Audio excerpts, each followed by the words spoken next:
Hey everybody, Eric Schweitzer here for The Gamer. Welcome to another episode of your favorite game. Joined today by my wonderful co-host, the critical darling, Stacey Henley. Hello, hello. We are without George Foster today. He is away on business, on a trip by himself to Las Vegas. And now that I've said that out loud, I'm a little bit worried about him. Yes.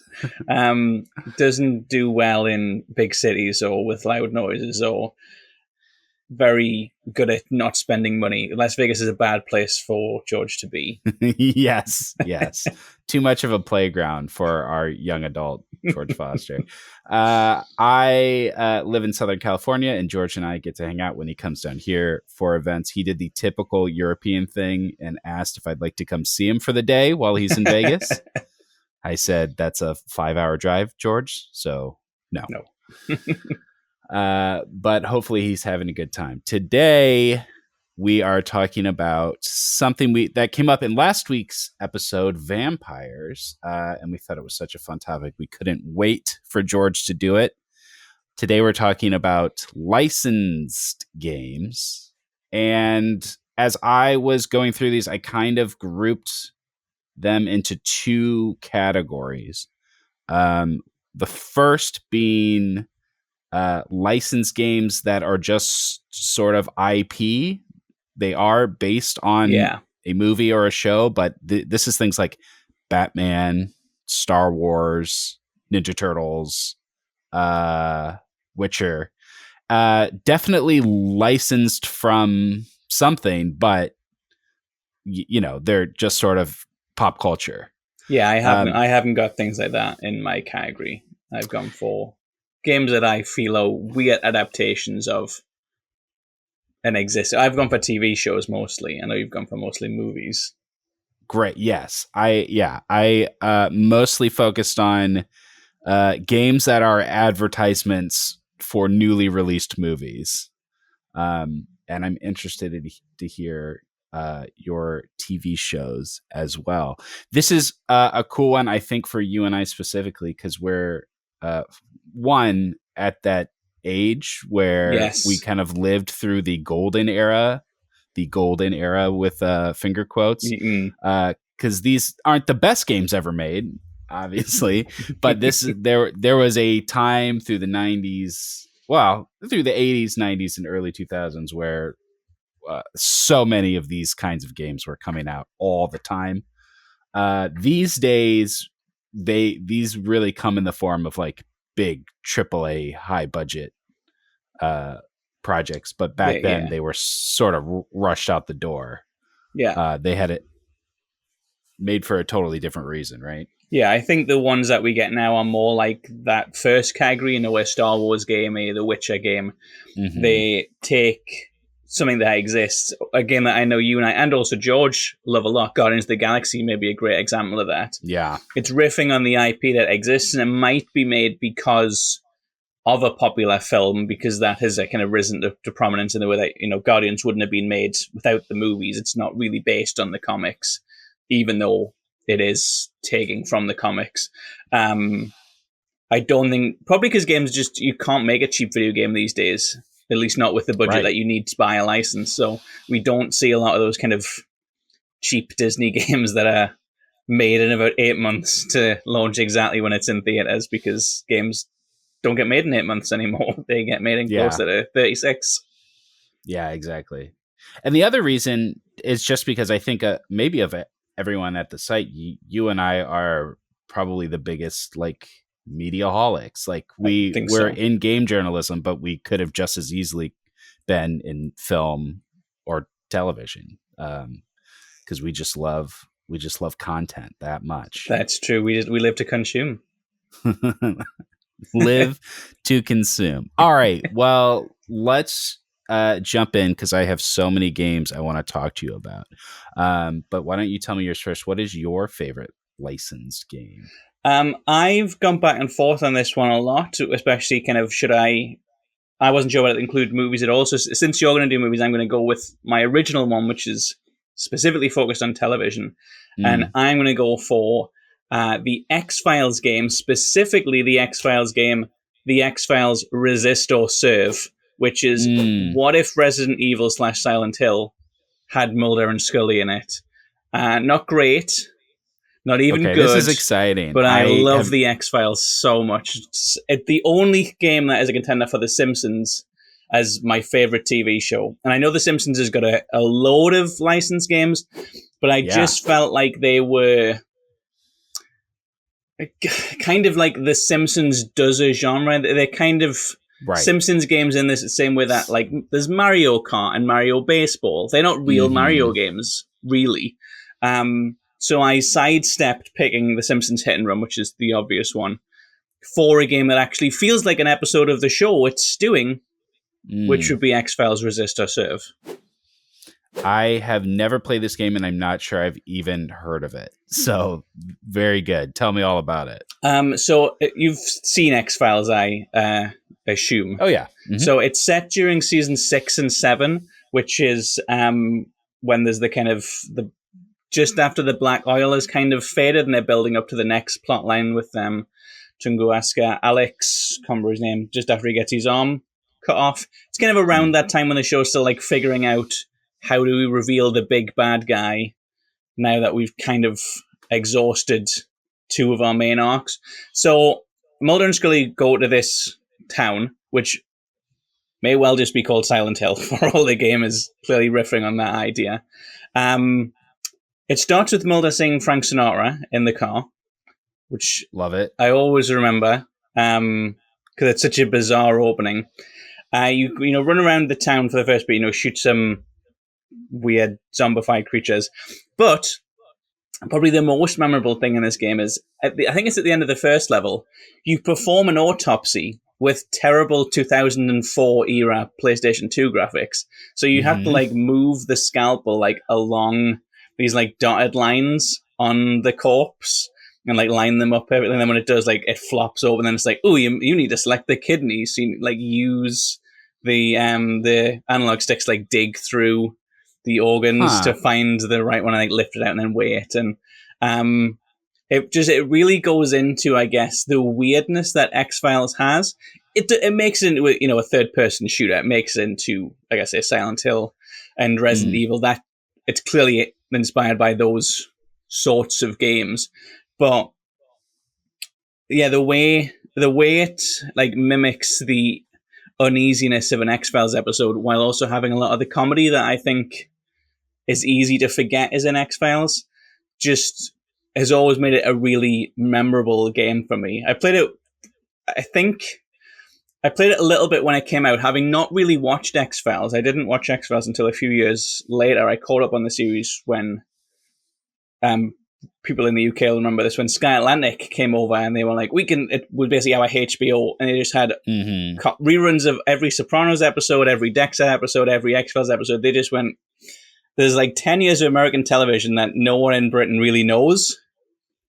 Here it is, all in one go. And I was, 14 or something when that came over.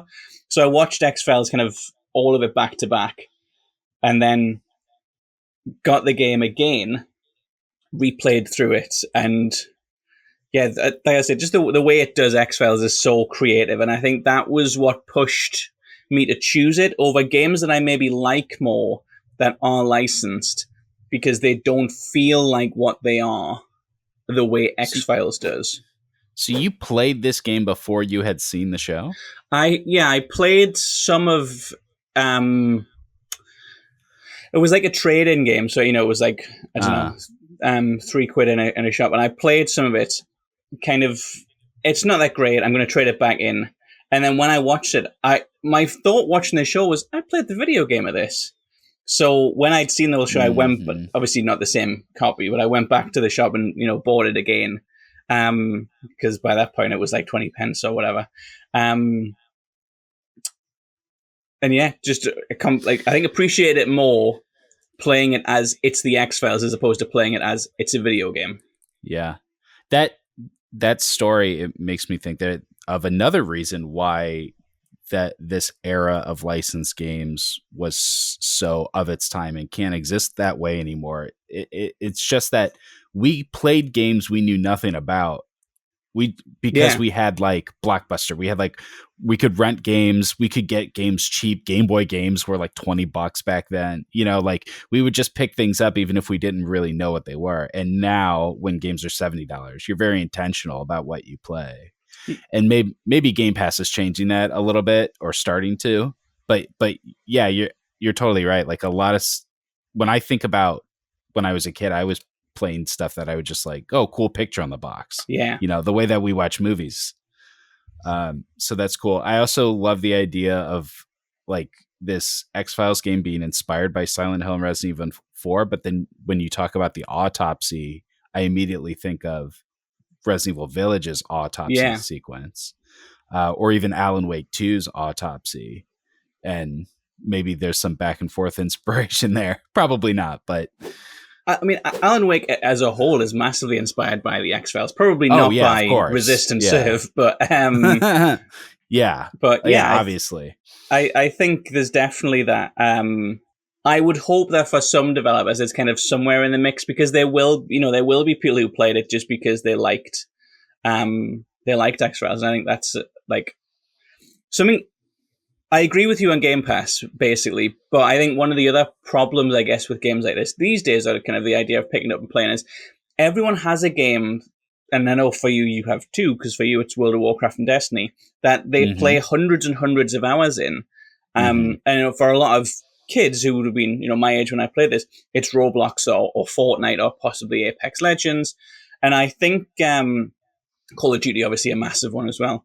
I think a lot of kids who are into gaming these days probably are only into 2 or 3 video games, whatever their chosen sports title being one as well. And, I played those, not Fortnite, because that wasn't out, but I played Call of Duty and FIFA when I was growing up, but I feel like there's a lot more, I don't know, of a push that you need to be playing kind of 50 or 60 hours a week to keep up with things, that possibly hurts the idea of, that's a cool picture, I'll just play it. I remember playing games like Mashed. No kid's going to play a game like Mashed today. Mashed. Not the current. It was Mashed. There was like a Burnout ripoff, but it just had a cool picture on the box. It's just a game that I remember getting in a. We didn't have Blockbuster over here, but in a Blockbuster. That's the game that I most remember from like that era. But a bygone era, much like the X-Files itself, really. Yeah. Do you know, did they actually get David Duchovny to do the voice? Oh, yeah. It's the whole cast is there. The pitch for the game is they're in the middle of season 7. These are 3 episodes these were lost episodes. That's like how it's presented. Like, you've just kind of discovered them. Yeah, the whole, I can't remember all of the, like, whether Mitch Pileggi's there or the Cancer Man or all those kind of... I can't remember who exactly is in the game, but yeah, it's Duchovny, it's Gillian Anderson. A lot of the any established character who's in the show is voiced, and it looks like, as much as you can on PS2 graphics, the character they're supposed to be. So it doesn't actively impact the plot of the season, but it's supposed to be like part of the full canonical plot, but obviously they didn't expect people to actually play it, so it doesn't actually change. You can watch the whole series and not kind of, oh, when did that happen? Oh, it was in the video game, which you can't do if you miss the movie, you miss some of the show. That's such a cool. It's sort of rare. When I went through the list of all the licensed games, there's not that many examples of ones that don't just directly adapt the story, but actually try to act as an episode or sort of expand the world. That's a great example. Last week for vampires, we talked about Buffy Chaos Bleeds, which is sort of like an extra episode of the show. I love that. In a past episode, we talked about Reservoir Dogs, and how that game adds more story to that story. I love those examples. All right. Just for any X-Files nerds who are watching, Krychek, the Smoking Man, Skinner, all 3 of the Lone Gunmen, and Covarrubias, and obviously Mulder and Scully, all in the show, all voiced by the actors who play them on the TV show. Big all in cast. The game. Yeah. Wow. Oh, that's so cool. Do you think it holds up today? I don't think it held up then, really. No, it was dated even then. The gameplay and graphics were pretty bad, but Yeah. it was fun. I would anyone who is an X-Files fan, I would suggest going back and playing it. I think sometimes people maybe listen to this show and they hear about games that we talk about and they go, "Oh, I should try that."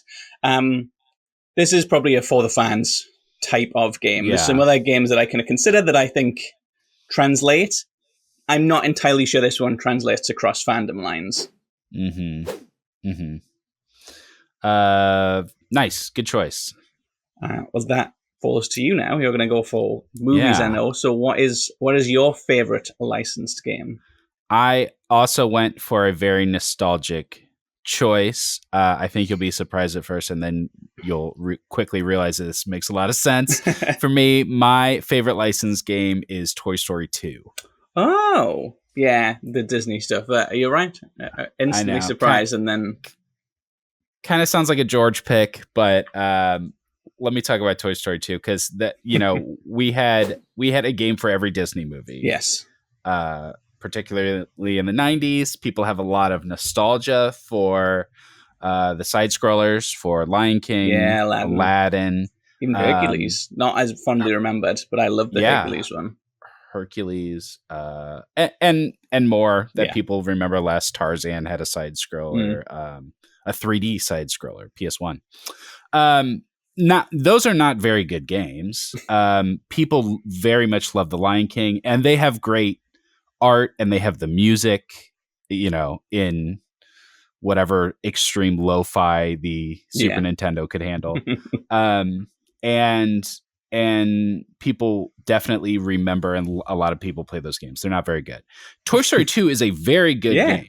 I have played it as an adult.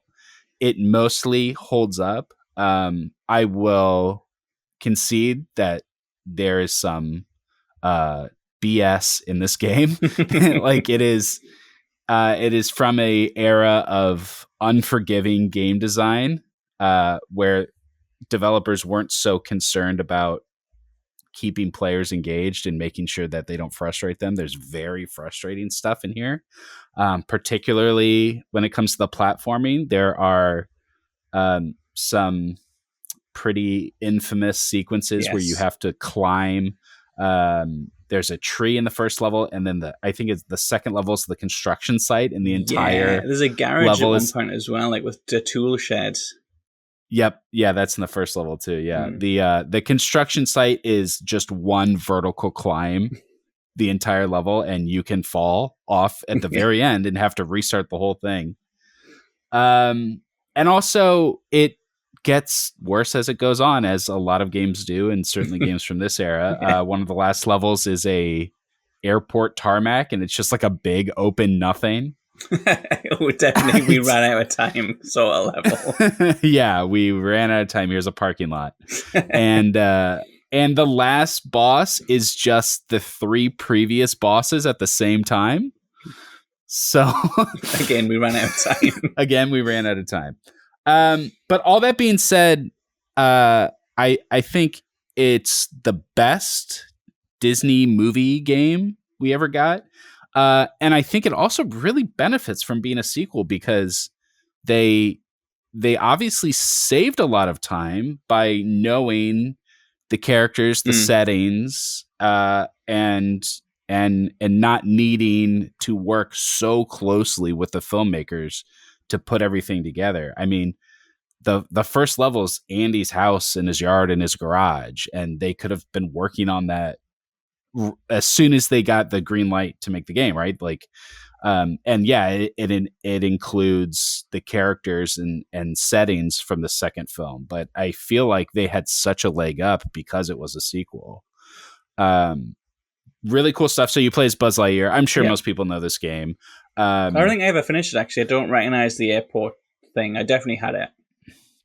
Okay, yeah. So it starts at Andy's house, and I think this PS1 era, this felt very open world, Mm. before we had open world games, because you had all of Andy's house. Like, you start in the bedroom, you can go down the hall, you go up in the attic, you go downstairs, you can go in the garage, you go outside, you go all through the yard. Like, it had so many pieces to it. It was like a fully built house. Yeah, predates GTA 3, which I think a lot of people would point to as the open world game that changed open world games. Yeah. But it's level based. You've got the construction site. Yeah. You've got Al's toy barn, Al's penthouse, the airport. I'm probably forgetting one. But it's a very collectible filled game. It has a lot of variety, though. There's a lot of challenges. A lot of people will remember the foot race against RC in the backyard in the first level that you cannot win. You can't win until you get the rocket boots from a later level and then come back and race him. But there's no indication. Games today would say, I'm not fast enough yet. I'll have to come back later. I'll have to come back when I have a special tool that will help me. Yep. Yeah. But back then it was just losing this race over and over and not knowing why. And it was funny because the race would stop if you jumped, right? Because you could just jump over the median and get ahead. So if you jumped, you would get scolded and the race would stop. But it's so tempting. It's so tempting to try to jump over him or jump over the middle. Yeah. When I finally got the rocket boots and realized what I was missing, I was very pissed off. Oh, there's the alley and you fight the green slime. That was the other level I forgot. I love the getting an upgrade and then returning to older levels. That felt very novel at the time. Mario wasn't even doing that. Like Mario 64, you didn't like get upgrades, but Buzz Lightyear did. I think it's a great platformer. And I have very fond feelings about that game. Yeah, a cool one. I think Toy Story is probably a game that this would get a really broad selection, unlike some of the other categories done that are a little bit more niche and contained, like probably Vampires for one. But I think Toy Story 2 would come out pretty highly, especially if you remove the kind of Batman Arkham City from the equation, those sorts of games, as like a movie is coming out, so we have made that movie into a video game, even though it doesn't really fit. Here's the game. I think Toy Story 2 would be really high if you were to pull like 100 people and ask them their favorite. I think it'd probably come out top. Yeah, that or Spider-Man 2, I think. Yeah. Mm-hmm. Yeah, I feel like in general I wouldn't count superhero movies as much, but I do respect that in that era they were specifically, here is the movie as a game. I know they were much closer adaptations than like Spider-Man Insomniac's version, right? I do get that. They also lingered longer than this sort of genre because we were getting like Captain America movie had a game. Thor had a game. The first Iron Man had one that was specifically based on the Iron Man movie. I know that's a little bit older than Captain America. Yeah. When like the movie tie-in game had been dead, like they were still doing superhero movie. Yeah, probably shouldn't have bothered with the Thor one, but still. No, certainly not. Well, without George here, we do have more time. So do you want to kind of deep dive into another one of your choices? Yeah, I guess I'll do my top pick for movies because I kind of did that at the last minute after realizing, movies exist as well as television. Probably a controversial one because I've gone for what I think is actually the best Disney adaptation. I'm going to go for Brave. Did you play Brave? No, I didn't. It was one of the probably a contender for the last of this era entirely. It came out in 2012, so really late in the kind of age of we have got a movie, we made into a game. It was a strange Tomb Raider-esque game, which people who have played that will probably tell me I'm being completely ridiculous. But it was like a kind of Tomb Raider meets Zelda, but more linear sort of experience. You had the obviously Merida's bow. You had the horse whose name Angus. You could ride Angus, and you had different power ups for the bow. So it was basically a big I guess hack and slash, which I know neither Zelda nor Tomb Raider are. But if you think of hack and slash, but with a bow and kind of going through dungeons and levels and kind of solving puzzles, it was very. Here is what we think a video game looks like, as opposed to the Batmans or the Teenage Mutant Ninja Turtles that do a bit of deeper dives into stuff. It was all kind of surface level stuff, but I just found it really, really enjoyable. And Brave isn't even one of my favorites. I think it's in the bottom half of the Pixar movies, and if it wasn't for a couple that I really dislike, I would say it's my least favorite of the official princess movies. So it's not a character that I have a lot of, or not a movie that I have a lot of affection for. I mean, spoilers if you haven't seen Brave, but if you haven't by this point, who cares? I think it's a really great movie until the man turns into a bear, and then I think it becomes a terrible movie. Yeah, absolutely. Don't understand that at all. But I love the scene with the archery, and that's basically what the Brave video game is. You ride around, going into pretty basic caves, shooting at some pretty basic enemies, and just gathering different kind of power-ups. It's kind of mindless, but also in a way that I don't think a lot of the other Disney games can point to. It never really loses its footing. Like even Toy Story 2, which you've said is one of the best ones, and I think most people will agree. At the end, is just the airport level, and the final boss battle is just 3 other bosses. Like I don't think there's much that I can recall from Brave where it felt like, ironically, unlike the movie, it had completely gone off the rails and just kind of ran out of time or ran out of ideas or ran out of money. It's just a really solid gameplay experience. And I think the reason I like it so much is just how much it surprised me. Because I know the era of those games were over, and the last few were pretty bad. I remember the Up game being pretty bad. And I just thought it would be naff. Can't remember why I even bothered playing it, but because it was a pleasant surprise, it has a lot more kind of I have a lot more affection for it. That's so funny. I have no memory of that at all. I wonder how many Pixar, because we both picked Pixar ones. Yeah. I wonder how many Pixar ones actually got games, because there's no game for like WALL-E or Up.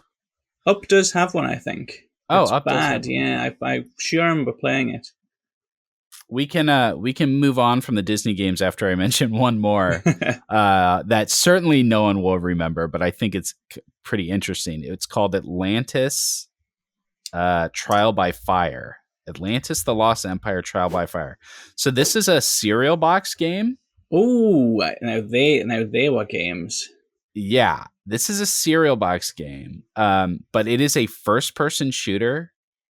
It is an online first-person shooter. It was like it was like a deathmatch, like Call of Duty style, like of its time, like 2001 online shooter that you got for free out of a box of Captain Crunch. So, very, very bizarre, and I played a ton of it.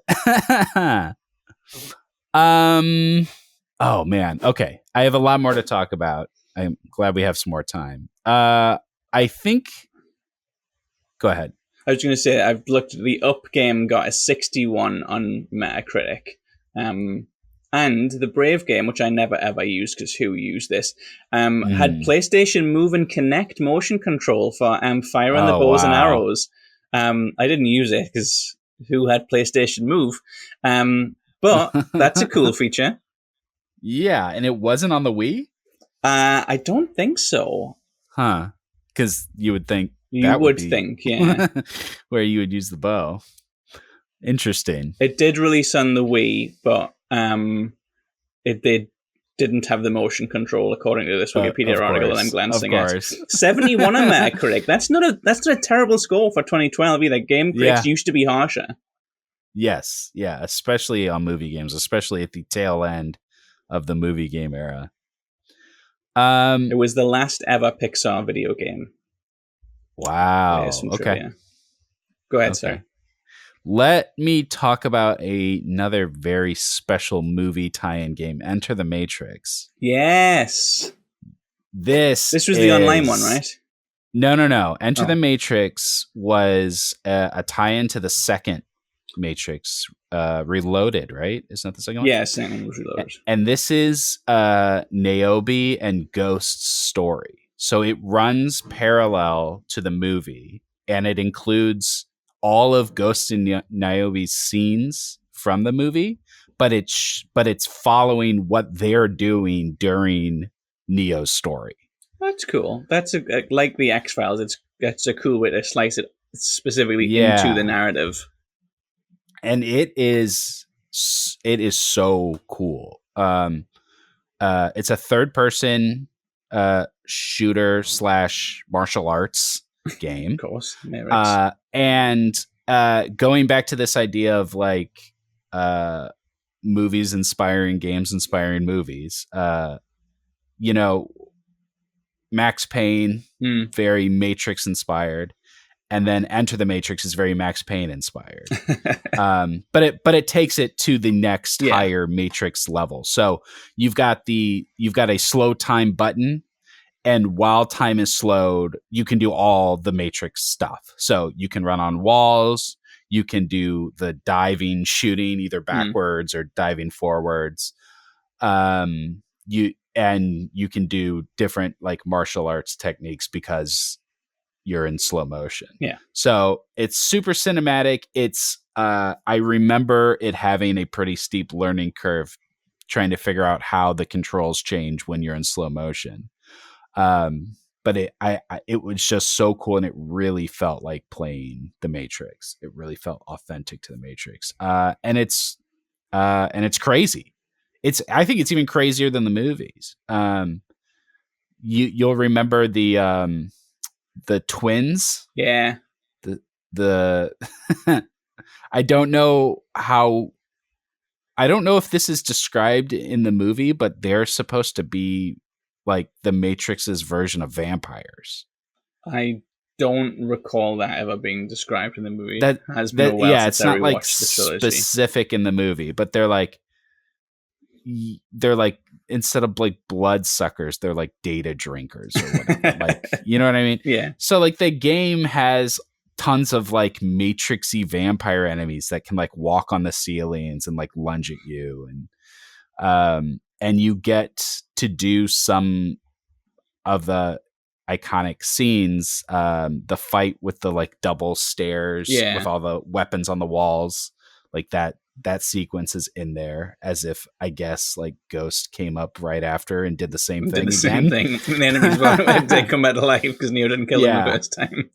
It also has two separate campaigns, so it has Niobe's story and Ghost's story. But they're a team and they're doing things together. So you're in this.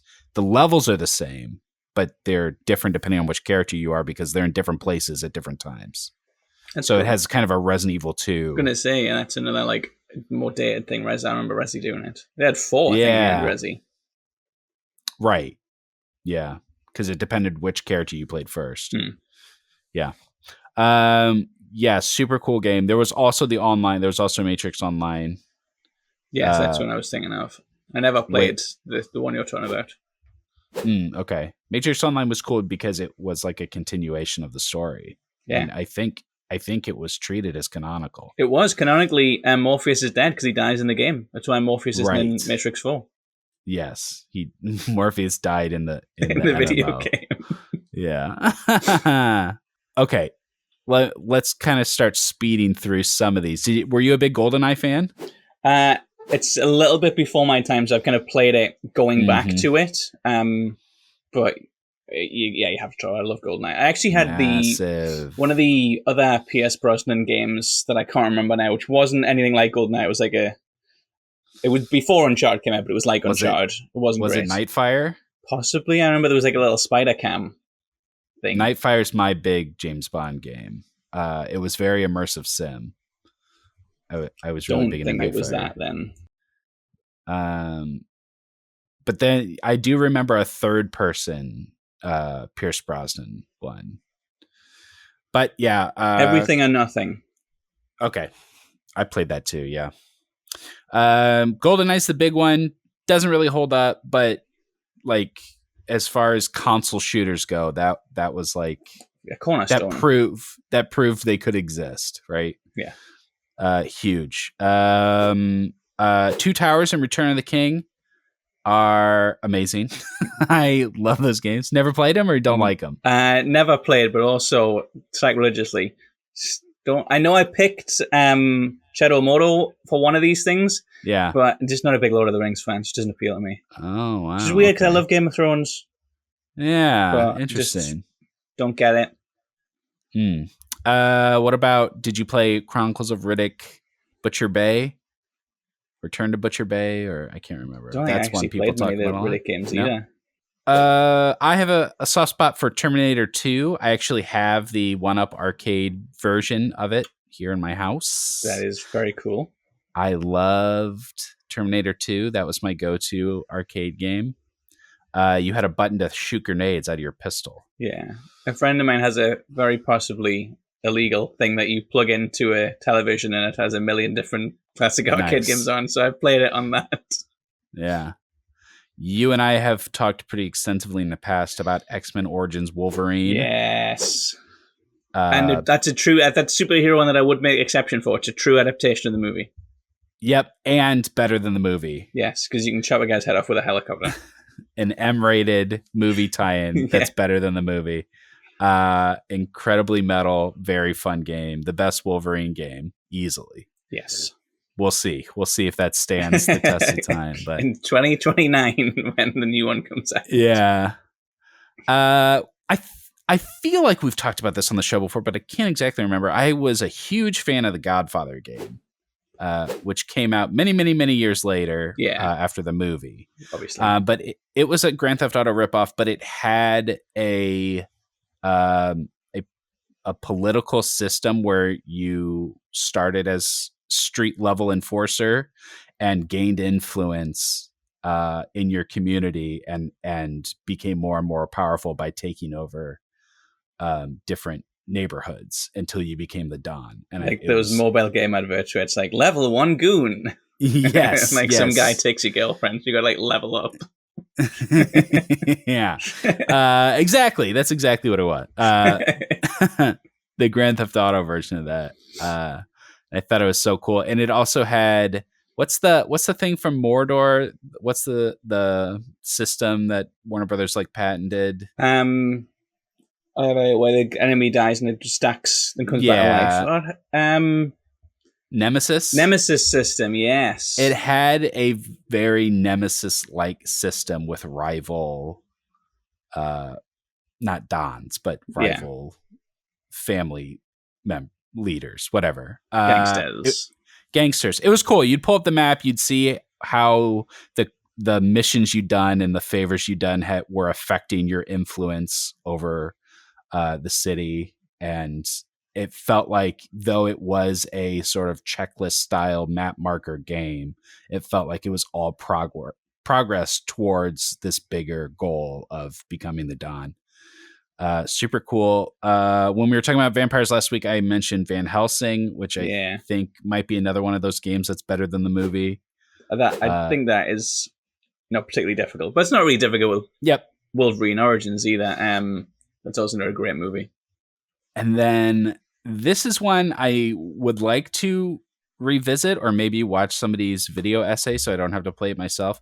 But I loved the Constantine game. And I don't know if it holds up at all or if it was actually good. But I was big on the Constantine game. Did you play that one? I did not. Do you like that movie? I like it more than... I was going to say like it more than Wolverine. I'm not sure. I've certainly like it more than Van Helsing. It's okay, is my take. There's this sort of subcategory of movie games that came out later. I mentioned The Godfather. Obviously, they're not there to sell the movie, but they're there to capitalize on the nostalgia for that movie. A couple examples I thought of were Mad Max, which came out in 2015, so before Fury Road, but many years after Thunderdome. Yeah. Which people love. I haven't played. It's just Arkham City, but Mad Max. Okay. The Warriors. Yes, that's a Rockstar game, right? Rockstar's game. Fantastic movie, fantastic game. It worked on me as well because I hadn't seen the movie as a kid because it came out many years before I was born. Played the game first and inspired me to go and watch the film, which I think is excellent. Yes, love it. The Thing, which came out in 2000, I think, just got a remaster at the end of last year. Yeah, I remember the remaster coming out and people being very excited for it. Yes, a squad-based survival horror game that's a sequel to the movie. Very cool. One of my favorite movies ever. A couple years ago, you played Hitchcock's Vertigo, if I remember correctly. Which is not based on the movie Vertigo, despite the title at all. What a weird one. Really, really bizarre game. It's for people who have seen Vertigo but haven't played the game. It's there's an author who lives in a kind of secluded cabin in the woods. There's a hiker who kind of trips and falls and needs to stay with him. And then you find out that she's actually a massive fan of his. And then you find out that actually maybe she's kind of done it on purpose, and maybe there's some other link between them. And it kind of unravels from there. And if you haven't seen Vertigo, none of that is in Vertigo. That is in no way, shape, or form the plot of Vertigo. How strange. So I don't know why that's called that.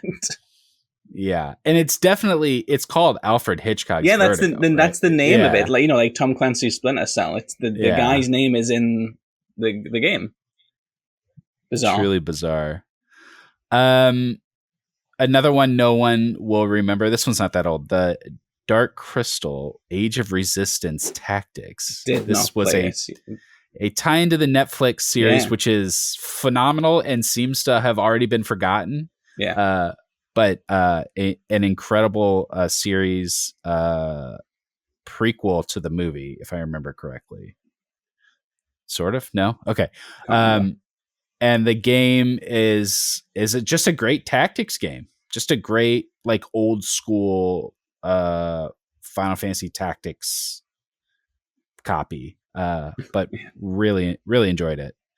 And also have to mention what must be the original adaptation or license game, which would be Pinball Machines. Oh yeah, of course.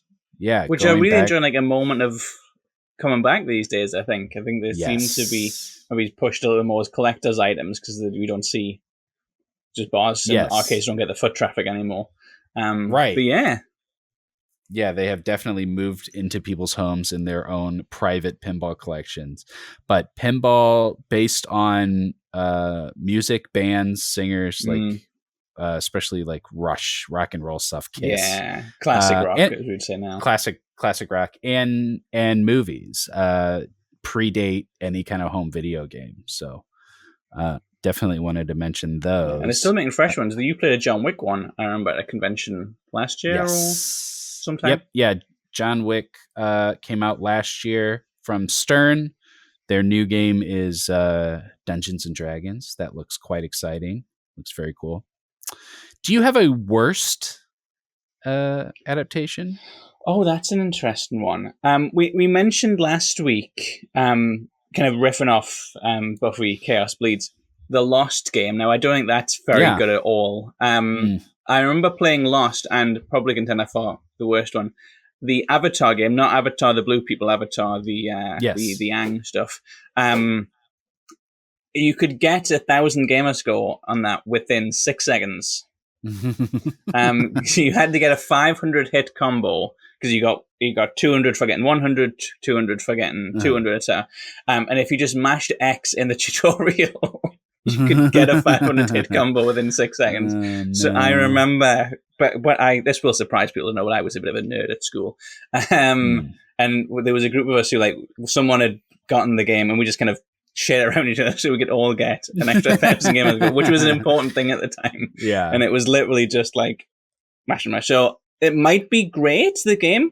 I played 6 seconds of it and felt like I was done with it. So I'd have to put that as a contender for worst adaptation just because my memory of it is entirely pointless.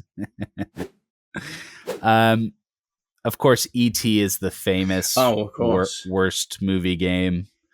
My choice would be Jumper Griffin's Story. Ooh. I can't believe I played this game. But again, back then you just played whatever. Yeah. I played a lot of that was just like, okay, I'll play that. I didn't even like this movie, and I played it. I had seen the movie, didn't like it, and still played the game. I thought maybe the jumper thing will be cool. It's not. And also, I think the game's like 3 hours long. The E.T. also reminds me, probably a better answer for worst game. I have played Michael Jackson's Moonwalker. What a strange game that is. Yes. Like if Michael Jackson made Streets of Rage and he had to save children, which is aged poorly. Right. Not a great game. Really bizarre idea to make a game.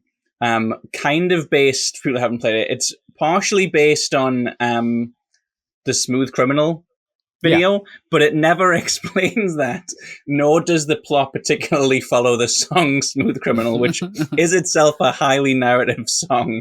So it's just Michael Jackson often walking forward, but obviously sometimes moonwalking in a side-scroller where various enemies need to be quickly dispatched so that the children can unite behind old MJ. Right. Strange game. Yes. And then the ultimate license game, Burger King Sneak King.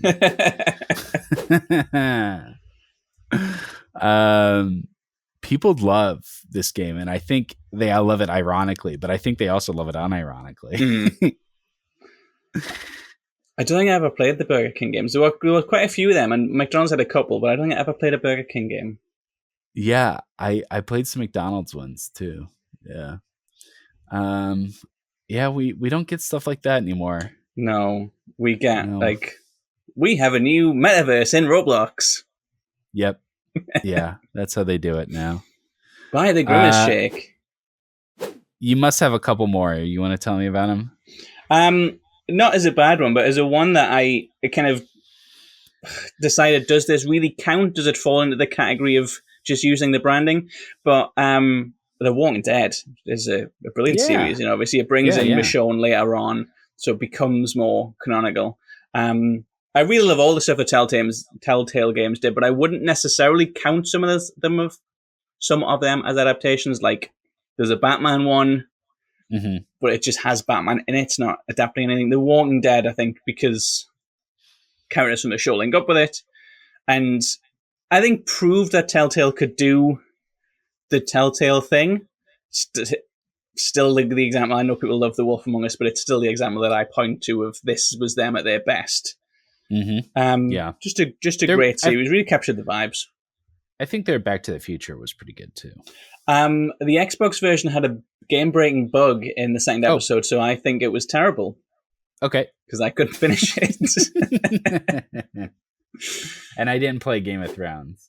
I did. It was fine. I didn't play the action RPG Game of Thrones, but I've heard it's bad. And I will probably subject myself to playing the new mobile game, even though I have little to no faith in it. Any more? I quite like the Monster High games. There's a game that you're going to have absolutely no experience with. New Ghoul in School. You'd been transferred to Monster High, and you chose what kind of monster you were, and you just had to go around. It was kind of like if you imagine the all the little tasks you do in Animal Crossing, but without the crafting stuff. It was just kind of helping people with inane requests and unlocking clothes, and there was cheerleader routines, stuff like that, which was also in the Hannah Montana game, which is better than people expect, but only just. I think that era of girly games was a really strange time because they were really pushing this divide of games for girls should be distinctly different from games for boys, but also we want to sell loads of copies. So they had this really odd division of going full throttle at some of the most dull activities you could do. But because they had committed to the bit so much, you kind of just went with it. Like they'd be like, "Oh, I need to bake cookies for the bake sale," and it would be like a 6 hour long quest to do all of. And you'd by the end of it, you'd be really invested in baking these cookies for the bake sale, because it wasn't just like go to the kitchen; it was like go to the field and get some wheat, mash the wheat into flour. So yeah, it was the Monster High game. New Girl in School, particularly, is a game that I can never bring myself to say is bad, even though I so thoroughly know it's bad. It must be. Yes. What do you think the average Metacritic score or OpenCritic score for licensed games is? Ooh. I think, having looked at the up one, and so it was in the 60s, which I think is generous. I think it won't be as bad as I'm expecting, but there will be some that really drag it down. So I'm going to say 57. I don't have the answer. Oh, right. So I don't know why I asked. Yeah, if anyone watching, if you can look up every licensed game ever and find the average and send it in to us. I'm sure someone will do that for us. Okay. Won't be me. There are infinitely more to talk about. We never could. I guess I want to quickly mention the Lego games. Yeah. Because it'd be weird not to mention them. There's some bad, there's some good. There's some really good. People love the Star Wars ones, I think, the most. The ones that adapt. I really like the Marvel ones. They were later Lego ones, but I really liked them. And Batman. I do enjoy the way that they retell their stories with Lego attitude. That's a lot of fun. And the only version of Deadpool I've seen that I think is consistently funny is the Lego one. Yes. Because it has to be restrained, which makes it better than what if we just say a million swear words. Right. Okay. Excellent. Great job. Those are our favorite licensed games. But we also want to know your favorite licensed game, so leave us a comment down below. That's it for this episode of Your Favorite Game. We'll be back next week with George Foster. Yes. Thank you so much for watching. Don't forget to like, subscribe, hit the bell. Visit us at thegamer.com. That's The Gamer. No spaces.